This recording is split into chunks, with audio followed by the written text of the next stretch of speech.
Anyone who's had the privilege of looking up at a completely dark sky, devoid of light pollution caused by city lights, would know the awe that overwhelms you as you gaze at the stars. Seeing the belt of the Milky Way begins to remind us of our place in this universe. We may start by feeling very, very small. Then, realizing that the atoms within us were forged in the hearts of those stars, we may feel very big and entirely connected to this cosmic web that we live in. We gain this understanding that our intelligence is such a gift. As Carl Sagan famously put it, we are a way for the cosmos to know itself. But how many people actually have the privilege of witnessing such a night sky? How many of us live inside our city bubbles, only able to make out 3 or 4 stars on a very clear night?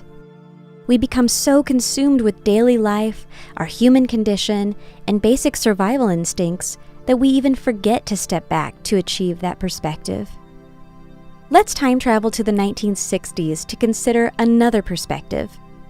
On April 12, 1961, Russian cosmonaut Yuri Gagarin was the very first human to launch into space. He orbited the Earth for 108 minutes.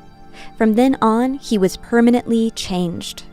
Within days of returning to Earth, he embarked on a 2-year worldwide peace mission tour, talking passionately about the wonders of the Earth and our responsibility to protect it. Here are just a couple excerpts from his speeches. Circling the Earth in the orbital space, I marveled at the beauty of our planet.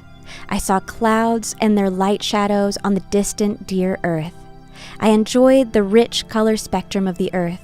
It is surrounded by a light blue halo that gradually darkens, becoming turquoise, dark blue, violet, and finally coal black.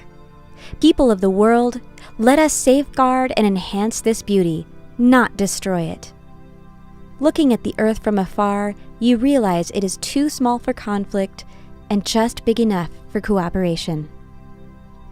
Starting in 1963, the United States sent American astronauts to the surface of the moon. During that time, these astronauts also reported an unmistakable and overwhelming awe, a cognitive shift that changed their perspective of our planet and our very existence. Neil Armstrong said, "It suddenly struck me that that tiny pea, pretty and blue, was the Earth. I put up my thumb and shut one eye, and my thumb blotted out the planet Earth. I didn't feel like a giant. I felt very, very small." Ron Garan said, "When we look down at the Earth from space, we see this amazing, indescribably beautiful planet. It looks like a living, breathing organism. But it also, at the same time, looks extremely fragile. Anybody else who's ever gone to space says the same thing because it really is striking and it's really sobering to see this paper-thin layer and to realize that that little paper-thin layer is all that protects every living thing on Earth from death, basically, from the harshness of space." Russell Schweikart says, "The Earth is so small and so fragile and such a precious little spot in the universe that you can block it out with your thumb and you realize on that small spot, that little blue and white thing, is everything that means anything to you. All of history and music and poetry and art and death and birth and love, tears, joy, games, all of it on that little spot out there that you can cover with your thumb. And you realize from that perspective that you've changed, that there's something new there, that the relationship is no longer what it was." Ron Garan also said, "The Earth is a small town with many neighborhoods in a very big universe." Edgar Mitchell said, "You develop an instant global consciousness, a people orientation, an intense dissatisfaction with the state of the world, and a compulsion to do something about it. From out there on the moon, international politics looks so petty." He also said, "There was a startling recognition that the nature of the universe was not as I had been taught. I not only saw the connectedness, I felt it. I was overwhelmed with a sensation of physically and mentally extending out into the cosmos. I realized that this was a biological response of my brain attempting to reorganize and give meaning to information about the wonderful and awesome processes that I was privileged to view. Joseph Allen said, "A steady stream of world leaders should go into orbit. It would have a profound effect on their wisdom. It is similar to the time of Copernicus. We have a broadened view of our place in the universe and a more educated view." Let's time travel to the past again for yet another perspective. From the late 1950s to today, we've been sending robots into space. We've given them eyes and a way to communicate their senses back to us. Through their cameras, we've gained yet another perspective of our place in the universe.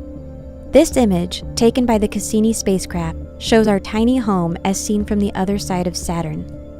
On Valentine's Day in 1990, the Voyager 1 spacecraft took this image. It's the furthest image from Earth. Carl Sagan deemed this the pale blue dot.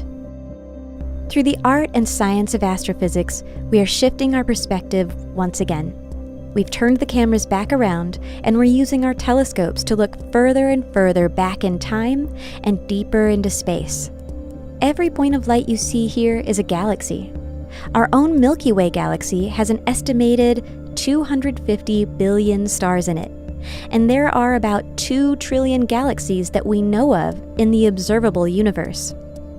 We've recently discovered that almost every star is guaranteed to have planets orbiting it, and ours is hardly at the center of this universe that we're able to observe.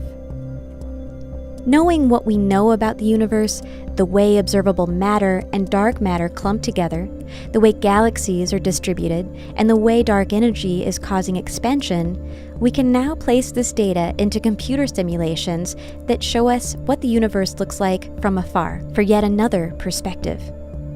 Each point of light you see in this image is also a galaxy. We are floating on the tiniest grain of sand in a gigantic cosmic web, and you can't even see the Earth from here. Consider again that pale blue dot photo and ponder the words of Carl Sagan. That's here. That's home. That's us. On it, everyone you love, everyone you know, everyone you ever heard of, every human being who ever was, lived out their lives. It has been said that astronomy is a humbling and character-building experience. To me, it underscores our responsibility to deal more kindly with one another and to preserve and cherish the pale blue dot, the only home we've ever known.